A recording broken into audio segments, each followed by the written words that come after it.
Naitwa Abdalla Magana, karibu tu unbox simu mpya ya Infinix Note 30. Yes, leo na unbox hapa simu ya Infinix Note 30. Yes, moja kati ya simu ambayo iko makini sana. Ndani ya box la simu hii ya Infinix Note 30 ni kwamba imesheheni kila kitu mo ndani ya box.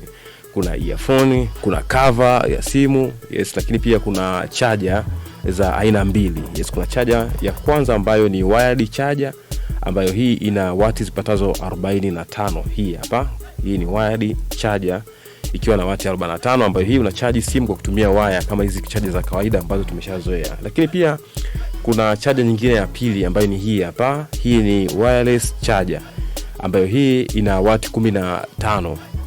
Yes, kwa hii inatumika kama unavyoona hapa. Yes, tunachukua simu unaweka juu ya hiki kichaja cha wireless na simu inapeleka moto kama unavyoona hapo, inajaa kama kawaida.